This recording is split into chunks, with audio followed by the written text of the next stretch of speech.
ocasión vamos a leer en el libro de Mateo, capítulo 21. Ahí vamos a tener abierto la palabra del Señor. Mateo, capítulo 21, y vamos a estar pues en ese pasaje compartiendo lo que el día de hoy se ha estado hablando y se ha estado representando, que es la entrada triunfal de nuestro Señor Jesucristo hasta Jerusalén, hasta el templo, hasta el lugar donde iba a ser sacrificado también, donde iba a ser condenado primeramente, y en todo ese proceso que ustedes ya conocen, pero que finalmente iba a morir por cada uno de nosotros. Es Mateo capítulo 21. Esta semana va a iniciar con muchos actos, le decimos así, proféticos.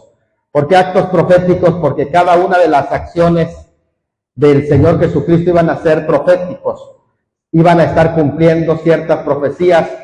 Algunos todavía no entienden este momento tan importante como es la semana de la Pasión, pero esta semana, que es conocida como la semana de Pascua, se iba a convertir, hermanos, en la semana que iba a determinar, ya dijimos, el destino de todos los seres humanos. Así que iban a ser los últimos días en la historia del Señor Jesucristo. Y en especial vamos a estar hablando el día de hoy de los simbolismos que están presentes en la entrada triunfal. Algunas personas tienen la idea de que este día el Señor estaba siendo presionado por sus discípulos para que entre y que lo coronen como rey, y que después vino una frustración al ser rechazado. No, este es el sentido de esta escritura. El sentido de esta escritura es que estaba cumpliendo todo lo que las profecías anunciaban de la venida de un rey a su tierra. Y de eso es que vamos a estar hablando en este momento, los simbolismos que están involucrados. Si no entendemos los simbolismos de este día, que son netamente proféticos, que se estaban cumpliendo muchísimas profecías. En especial, se estaban cumpliendo profecías de Daniel, profecías de Isaías, profecías de Jeremías, profecías de Zacarías, y otras profecías más que hablaban acerca de este hecho tan importante. El libro de Daniel, por ejemplo, capítulo 9, versículo 27, anunciaba, hermanos, que en este día en especial se iba a cumplir la semana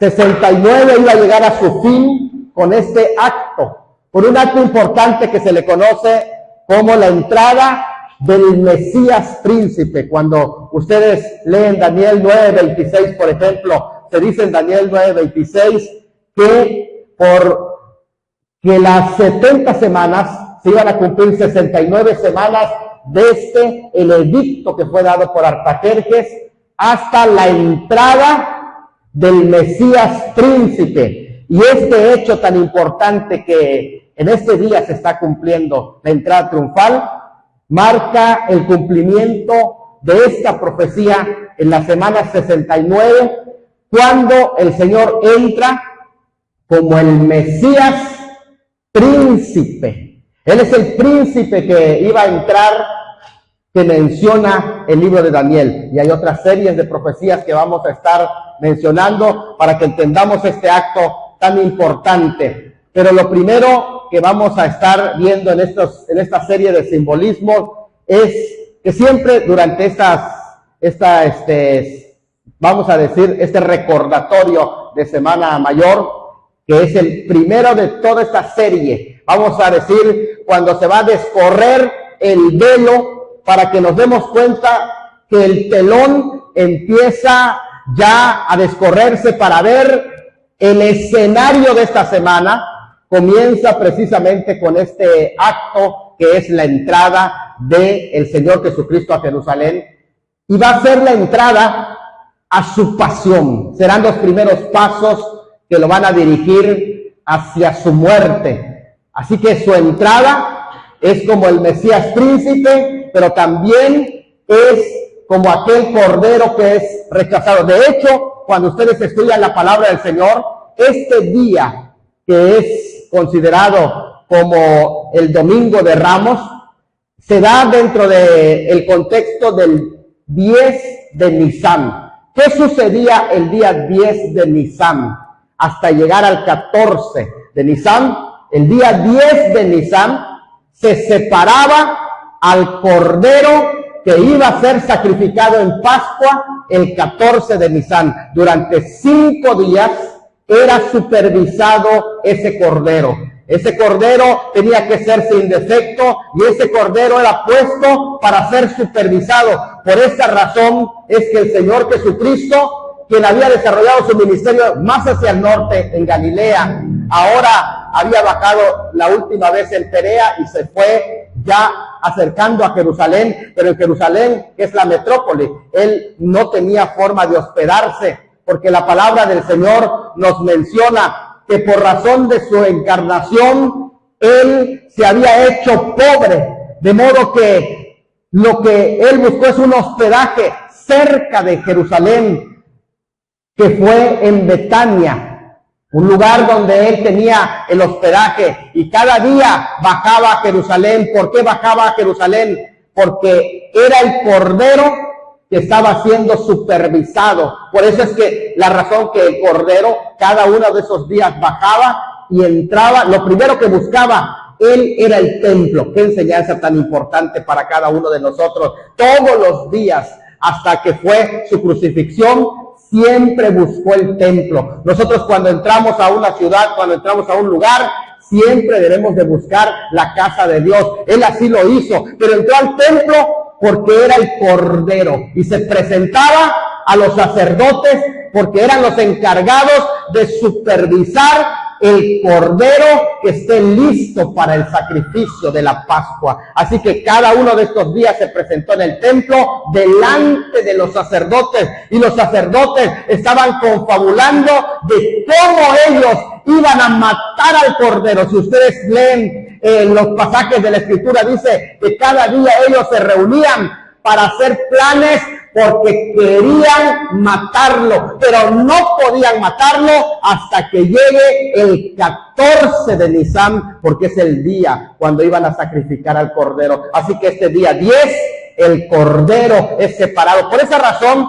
había una multitud enorme de gente, porque era un día festivo, iniciaba la Pascua, y él prácticamente estaba entrando juntamente con los peregrinos que venían de otras partes del mundo, ¿sí? Donde se encontraban los judíos que llegaban a celebrar la Pascua. Y este día 10, algunos se habían alojado en las comunidades de cerca, se habían hospedado, de modo que tenían que ir temprano para que puedan encontrar pues el cordero que ellos iban a comprar para separar para el día de sacrificio durante ese día. Pero no solamente este acto estaba pasando, ese mismo día también era un día de ensayos. Cuando llegaba el día 10, el sumo sacerdote iba a recibir a los peregrinos en la puerta oriental de Jerusalén, y desde allí avanzaban hacia un ensayo cantando los salmos, en especial el Salmo 24 y otros de los salmos como el Salmo 147, que hablaba de Sión que recibía a su rey, algo tan especial que en ese día sucedía. Entonces habían dos multitudes, una la que entraba con los peregrinos en la puerta, y otra la que recibía a esos peregrinos en la misma puerta oriental. Y esto es algo muy especial, porque en este día dice la Escritura que antes de entrar, el Señor toma un simbolismo que también estaba en las profecías, que Mateo es el único que menciona. Por eso estamos hablando de Mateo capítulo 21. Mateo es el único que menciona que iba también una asna. Pero Lucas, Juan y otros que narran la entrada triunfal dicen que iba montado en un pollino. Son dos animalitos que son mencionados aquí, un asna y un pollino, y Marcos aclara que nadie había montado antes. Así que cuando él sale de Betania va a topar a un punto que se llama Betfagé, que estaba muy cerquita de la entrada a Jerusalén. Y en ese lugar dice que había una persona que había seleccionado una burrita con su pollino.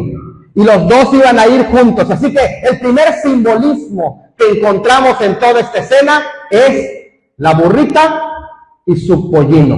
Es decir, la mamá burra con su hijito. Y es algo muy interesante porque las profecías en el libro de Zacarías capítulo 9, versículo 9, mencionaba que cuando el rey llegue, él va a entrar montado en un pollino. ¿Por qué? Porque iba a demostrar que no era una entrada agresiva, que todavía no entraba a caballo como va a entrar en su segunda venida, sino que esta entrada es una entrada pacífica. Esta primera entrada que aquí se está mencionando es una entrada de paz.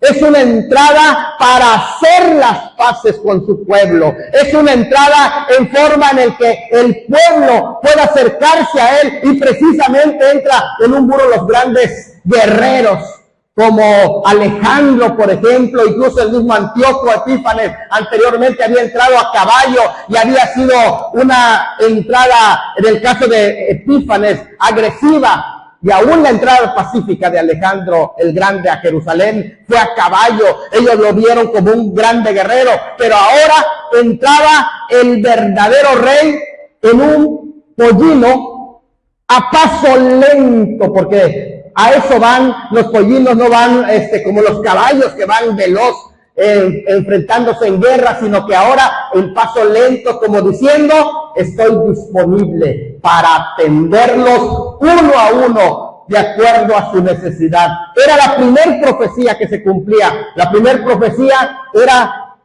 que el pollino iba a estar detrás detrás de su mamá, que era la burrita que iba hacia adelante. Algunos historiadores o teólogos de la antigüedad decían que ahí está la representación de un asno antiguo, de una burrita antigua que es la ley, que es el pueblo de Israel, que no quiso ya recibir a su Señor, que no estaba lista para que su maestro pueda entrar, que no quería ya cargar a su Mesías y que ya no quería más nada con su Mesías, pero que detrás iba su hijo, ese hijo naciente, ese pollino que todavía no sabía cabalgar, que nunca había cabalgado, que es hijo de un animal también rebelde, sí, pero que estaba disponible para cargar a su maestro. Y en este sentido la enseñanza es que ahora se iba a levantar una generación diferente, una generación que iba a estar dispuesto a cargar a su Mesías, una generación que sí estaba disponible para que sea ese Mesías recibido en su pueblo. Y entonces encontramos el contraste entre la antigua ley y ahora la nueva comunidad que estaba surgiendo, con gente que estaba no solamente dispuesto a que le pongan pues un manto para que sea entrenado, para que sea dominado y para que también sea conducido a Jerusalén. Y encontramos entonces que Dios está buscando siempre esa disponibilidad. Qué triste lo que allí vemos en la comparación de esta escena de una burra que no estaba dispuesta a llevar a su maestro, de un hijo rebelde que por rebelde que fuera estuvo dispuesto a iniciar una nueva etapa. Esta es la nueva comunidad de fe que iba surgiendo, de una comunidad de creyentes, si podemos decir como el origen de esa nueva iglesia que estaba surgiendo y que estaba dispuesta a poder trasladar a su maestro a donde quiera que fuera. Esa es la primera simbología que encontramos. La segunda simbología que encontramos en la entrada triunfal es precisamente aquella procesión que iba con palmas en las manos y gritando Hosana. Precisamente esa procesión que ya veíamos que venían por la fiesta, por esa la multitud estaba ahora sí que en forma multitudinaria, valga la redundancia. ¿Por qué? Porque estaban llegando a la fiesta. De un lado. Del otro lado, también había salido otra multitud a la puerta a recibir a esos peregrinos que venían a celebrar la fiesta y estaban listos para algo tan importante. Y en tanto esto estaba sucediendo, hay un dato que aquí mencionan los evangelios, que dice que todos estaban ¿con qué en las manos? Con palmas en las manos, que es la forma en que cantaron ustedes las alabanzas y expresaban también una palabra que es una construcción de Hosana, que significa sálvanos ahora, Mesías, sálvanos ahora. ¿Por qué razón estaban expresando Hosana, que significa sálvanos ahora? Entendemos que cuando se habla de palmas en las manos, en las profecías bíblicas, y también, por ejemplo, lo presentan en Apocalipsis capítulo 7, versículo 9, cuando ustedes ven aquellos que habían sido muertos por causa del testimonio del Señor Jesucristo. Dice que cuando Juan los ve en una visión, todos esos que habían sido mártires, que habían sido muertos, los vio que estaban clamando a Dios y tenían ¿qué cosa en sus manos?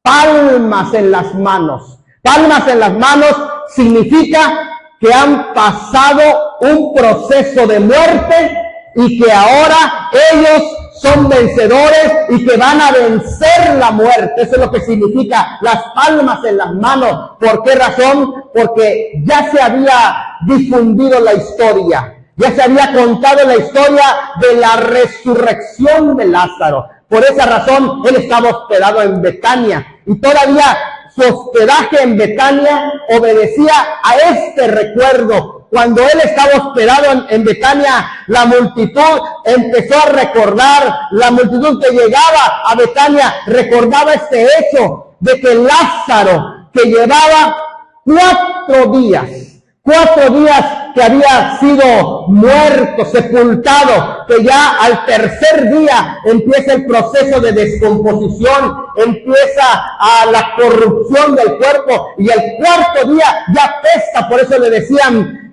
maestro, ya lleva 4 días, porque cuando él se enfermó, él todavía se encontraba lejos, estaba a 2 días de distancia, y así que él dijo, bueno, ya murió, si voy, pues lleva 2 días de muerto, y esperó otros 2 días más para ir. ¿Para qué? Para que no piensen aquellos que Lázaro a lo mejor estaba durmiendo o que lo sepultaron vivo, sino que sepan que realmente Lázaro estaba muerto. Así que cuando él fue al 4.º día y lloró, así que ese llanto es interesante del Señor Jesucristo, porque sus lágrimas habían corrido por todo lo que es el Monte de los Olivos, y ahora por la amistad de Lázaro también llora en ese lugar que se llama Betania, cerca del Monte de los Olivos, o una parte del Monte de los Olivos. Y en esa parte, hermanos, en el que él estaba llorando, y dijo, quiten la piedra.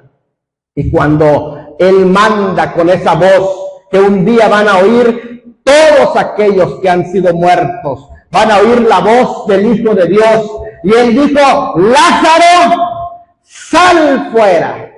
Y cuando dijo eso, ese cuerpo en descomposición, hermano, pasó algo con las partículas de su cuerpo. Empezaron a trabajar al 1.000.000 por hora para construir un cuerpo nuevo que resucitó, hermano, y empieza Lázaro a salir, pero dice que estaba amarrado, de modo que algunos piensan que Lázaro, como estaba bien vendado, no pudo caminar Lázaro, sino que el poder y la mano de Dios lo sacó a Lázaro flotando de donde se encontraba, allá amarrado y acostado, y entonces dijo, desatadle y dejadle ir. Y ese milagro había sido impactante para todos los presentes, de modo que es un milagro que se hablaba y los pueblos vecinos hablaban de ese milagro.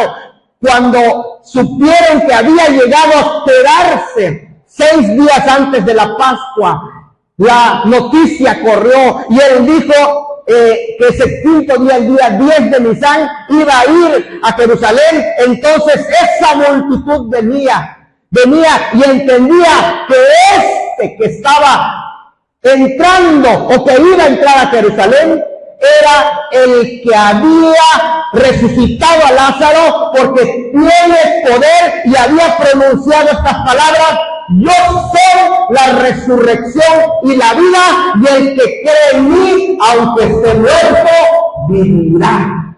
Y cuando estas palabras resonaban en el corazón de las personas, entendieron que esta profecía se tenía que cumplir, de modo que la entrada de aquel personaje era la entrada de aquel que ha vencido a la muerte. Por eso estaban con palmas en sus manos, y lo que ellos estaban gritando es en esta efervescencia, con las palmas en las manos, es así como resucitaste a Lázaro, sálvanos también a nosotros, danos vida, resucítanos de entre los muertos. Ellos estaban clamando con palmas en las manos esa expresión cuando decían: Hosana es, sálvanos ahora, tú eres ese Mesías que viene a su pueblo a dar vida, porque ellos habían entendido lo que Daniel dijo, que cuando el Mesías venga, entonces los que están en el polvo de la tierra van a resucitar. Y ellos estaban aclamando: sálvanos, Mesías, resucítanos, danos vida.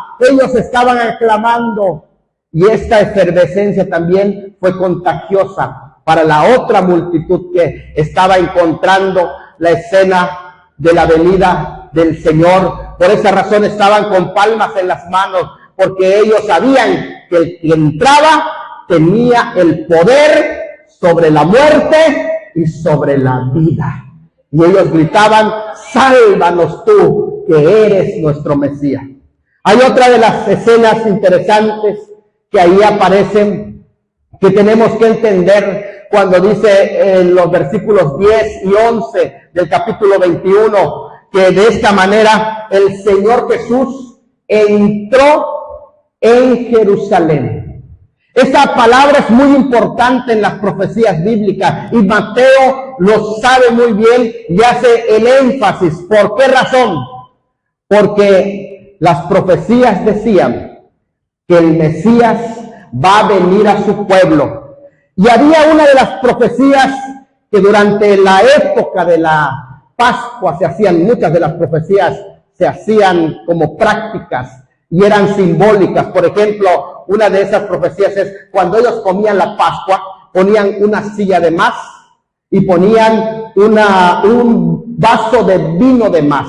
Porque dicen en las costumbres judías, en las tradiciones judías, que en una Pascua Elías va a aparecer para la venida del Mesías, en una Pascua. Ellos entendían que el Mesías va a aparecer en una Pascua, y entonces continuamente hasta el día de hoy los judíos ponen una silla y un vaso de vino en la mesa de más, por si aparece Elías en una Pascua. Y esto es algo muy interesante. Habían otras costumbres. Una de ellas era el ensayo, que se había vuelto ya costumbre el día 10 de Nisan, cuando los peregrinos venían para el templo. Una de las costumbres interesantes de esa peregrinación, de ese ensayo, era precisamente el ensayo del Salmo 24. Y este ensayo también estaba aquí a punto de cumplirse. Cada año, cuando llegaba el 10 de Nisan, el sumo sacerdote iba a recibir a los peregrinos. Y desde allá venían cantando, no solo el Salmo 24, el Salmo 147, que hablaba de que el Rey de Sión iba a entrar, iba a traer paz a su pueblo, iba a reunir a los hijos de Sión. Y por eso, esa razón que decían, díganle a la hija de Sión, he aquí, tu rey viene a ti, manso, humilde, lleno de bondad. Y esa expresión y ese ensayo era continuamente. Se hacía cada Pascua, el 10 de Nisan, cuando vienen los peregrinos y desde esa entrada de la puerta oriental hasta el templo directamente, porque es una de las 8 puertas que tiene Jerusalén, pero esta de la puerta oriental, que actualmente se le conoce como la puerta dorada, que es la puerta de la misericordia, que está reservada exclusivamente para la entrada del Mesías. Por eso también en el Salmo, en el libro de Mateo capítulo 24, se dice, hermano, que como el relámpago que viene del oriente al occidente, porque en esa puerta oriental es que tenía que entrar ese Mesías. Allá es donde anunciaban las profecías, que del oriente, es decir, de la puerta oriental tiene que entrar el Mesías. Así que ellos practicaban este ensayo. Sin embargo, ese 10 de Nisan, ¿sabe ustedes qué pasó? Pasó algo más que un ensayo.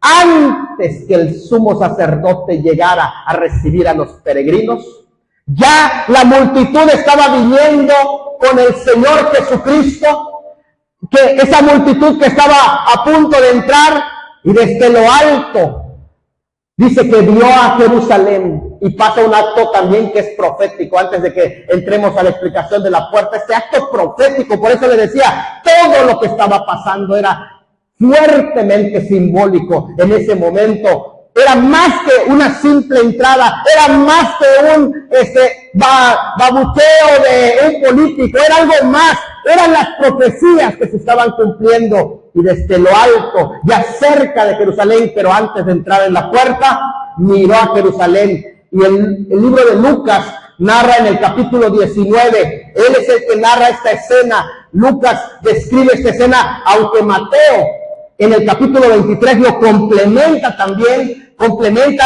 esa escena que le conocen como el llanto de un rabino. Este llanto de un rabino consiste precisamente en un lamento, cuando un rabino, hermanos, siente el dolor por su pueblo. El año pasado, cuando fueron secuestrados el 7 de octubre, todas aquellas familias sacadas de sus casas, hombres, mujeres y hasta bebés, fueron secuestrados y llevados por los terroristas. Se hizo este llanto del rabino. El rabino reunió a toda a sus seguidores, reunió a toda la población y se realizó el llanto del rabino. Ustedes veían qué desgarrador era. El rabino se tiraba en el suelo. En el suelo estaba el rabino y gritaba. Ustedes lo pudieron ver. El rabino llorando con una voz desgarradora, el rabino, llorando por su pueblo, en un llanto desgarrador, con gritos de ¡ay! ¡Jerusalén! Llorando, gritando el rabino, con lágrimas en los ojos. Pues este rabino llamado Jesús realiza este llanto porque está mirando con sus ojos la destrucción del año 70. Están mirando cómo los hijos de Israel están siendo asesinados por Tito Vespasiano. Y está llorando y está gritando el rabino Jesús: Jerusalén, Jerusalén, si conocieras tu día. El rabino Jesús llorando, porque este día se estaban cumpliendo 69 semanas en la profecía. Le dice: tú que matas a los profetas, que apedreas a los que te son enviados, ¿cuántas veces te quise juntar como la gallina junta a sus polluelos debajo de sus alas. Ahí estaba el gran águila mencionada en el Salmo 91, que con sus alas quería cubrir a su pueblo. Y le dice, pero no quisiste. Y en ese llanto iba la profecía que el Señor estaba mirando en visión.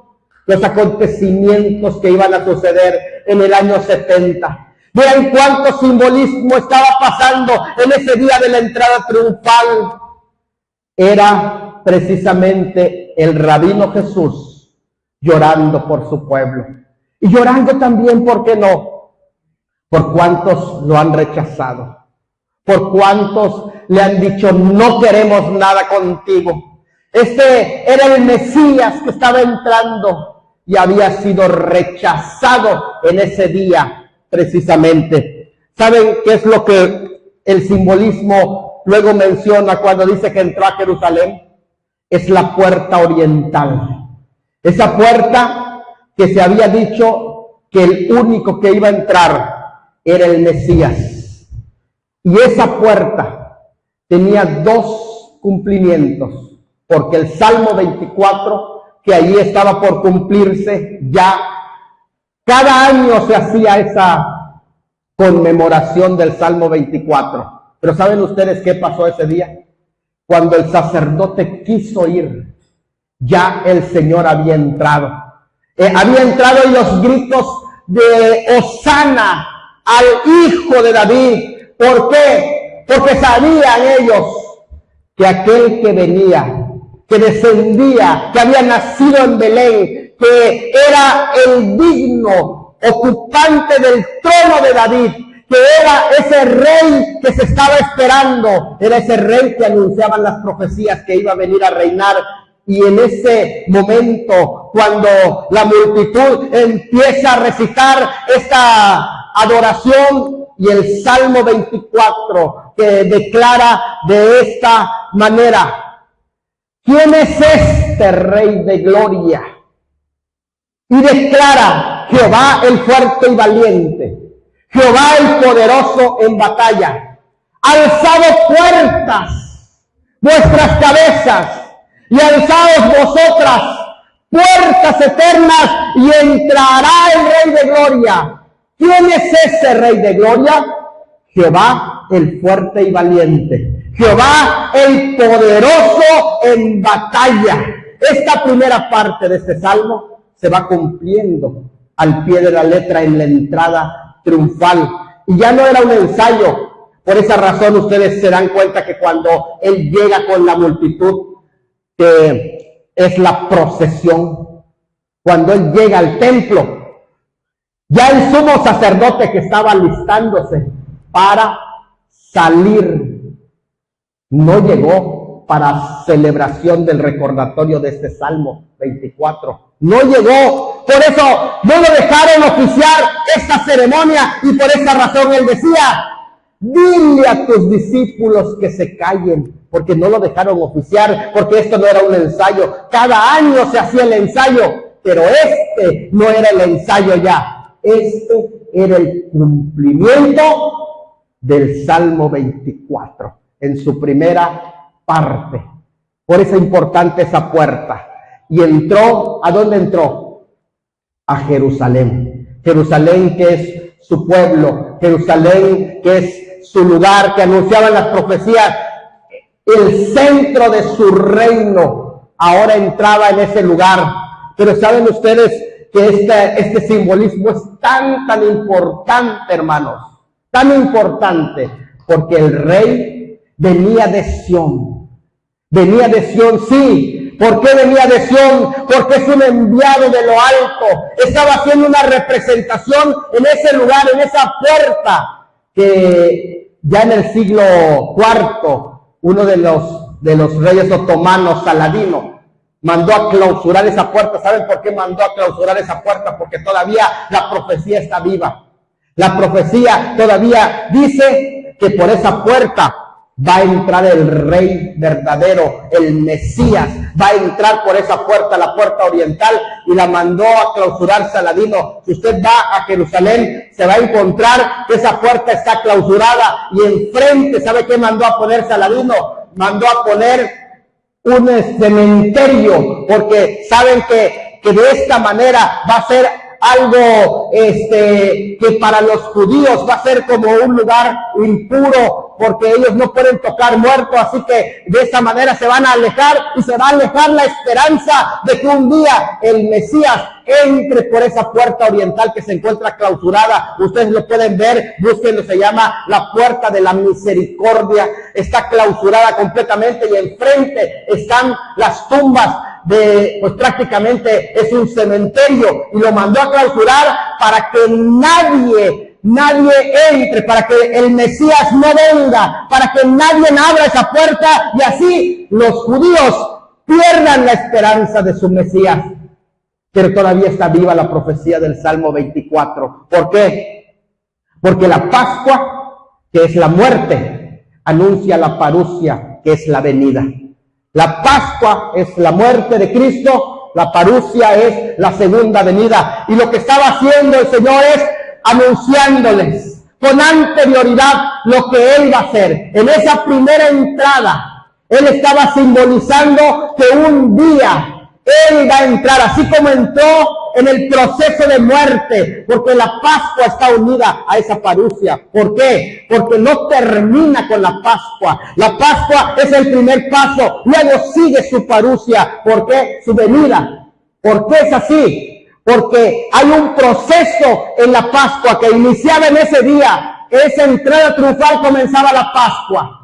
Pero todavía continuaba la Pascua hasta que muera, y la Pascua no terminaba hasta que resucite, y la Pascua no termina hasta que Él asciende, y una vez que asciende, empieza ahora la nueva etapa de su parusia, es decir, de su venida, porque su obra tiene que estar completa. La Pascua y su parusia van unidas, su venida va unida a su muerte, porque Él murió, sí, murió. Pero ¿saben qué? Después de que fue sepultado, no quedó muerto. Al tercer día se levantó triunfante, se levantó como un grande triunfador sobre la muerte. Lo que anunciaban las palmas, ahí se cumplió en la resurrección. ¿Y saben qué? Ascendió como un grande. Como nadie ha podido hacerlo, ningún líder religioso, ni nadie jamás ha vencido a la muerte. Jesucristo venció la muerte, subió como un grandote, como el Rey de Reyes y Señor de Señores, ascendió. ¿Saben para qué ascendió?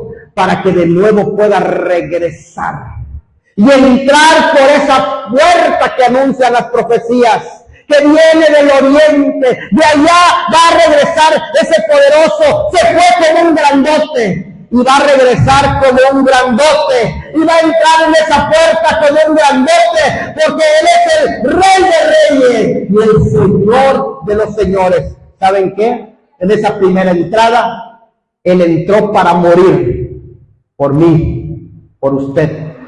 Pero en esta segunda entrada, Él viene para reinar. Y lo más poderoso de esto, fíjense, a mí me emociona esto. Hablar de esto es una emoción que debería de estar en usted, que debería de estar en mí. La emoción es esta. ¿Cómo es que había una multitud esperándole en Jerusalén? La multitud estaba esperando. Eran los creyentes que estaban esperando esa venida. Pero también del otro lado de la puerta estaba viniendo el Mesías. Pero el Mesías no estaba viniendo solo. El Mesías venía acompañado por una multitud. Porque cuando el Mesías regrese, va a pasar exactamente lo mismo. El pueblo de Israel que se haya arrepentido, que se haya convertido durante el periodo de tribulación, y que está mencionado, hermano, en el ejemplo de las 10 vírgenes. Es esas 10 vírgenes que están esperando la venida del novio que viene con su novia. Eso es lo que está pasando aquí también. Nos damos cuenta que cuando Él viene a Jerusalén, no viene solo, ¿Por qué no viene solo? Porque ahora viene con la novia. Ahora viene triunfante con la novia. Ahora viene para entrar en esa puerta, pero viene acompañado de su novia y viene acompañado de los santos ángeles también. Así que no viene solo. Vean qué ejemplo tan grande. Así como esa multitud lo acompañaba, así será la segunda venida en gloria. Vendrá con su novia, pero la novia la va a venir a buscar antes. ¿Saben qué maravilloso va a ser venir con el novio? Nosotros vamos a ser la multitud que va a venir con el novio y que vamos a entrar tú y yo, hermano. Si nos mantenemos fieles hasta la muerte, vamos a entrar en esa puerta oriental también. Y la multitud de aquellos judíos, cuando lo vean venir, y esas puertas van a romperse, se van a abrir, se va a cumplir este salmo que dice: alzado puertas vuestras cabezas y alzaos vosotras puertas eternas y entrará el Rey de Gloria. ¿Quién es ese Rey de Gloria? Jehová, el fuerte y valiente. Él es el Rey de la Gloria. Y cuando eso sucede y entre, hermanos, los judíos que hayan entregado su vida al Señor Jesucristo en ese momento van a recibir a ese príncipe que rechazaron 2000 años atrás y van a mirarlo, y cuando lo vean se van a postrar delante de él, a ese que rechazaron en su Pascua, y se van a arrepentir. Y la palabra dice en Zacarías que cuando él se acerque a ellos, a su pueblo va a estar llorando y se lamentarán todas las tribus de Israel alrededor de él, pidiéndole perdón, y cuando él les extienda la mano van a ver que tiene esas heridas que le hicieron en Pascua. Y cuando vean sus heridas le van a preguntar: ¿qué son esas heridas que tienes en tus manos? Y él les va a contestar: fui herido en la casa de mis amigos. Cuando él entró como el Cordero de Dios que quita el pecado del mundo. Pero esas heridas están hechas para mi redención y para mi salvación. Este es el sentido de la Pascua. Cristo, el Cordero que murió para perdonar mis pecados. ¿Cuántos de los que estamos aquí ya hemos abierto el corazón al Señor Jesucristo? Hemos entendido que Él murió por nosotros en Pascua hace 2000 años. Es el Salvador de nuestras almas. Si hay alguno que está aquí que no ha recibido a Cristo como su Salvador, que todavía le sigue rechazando como le rechazaron su pueblo hace 2000 años, hoy es el día de salvación. Para que un día tú puedas ser llevado a la presencia de Dios y regresar triunfante con Él de entre los muertos. Ponte de pie en esta preciosa hora, y yo te voy a pedir, si tú no has recibido a Cristo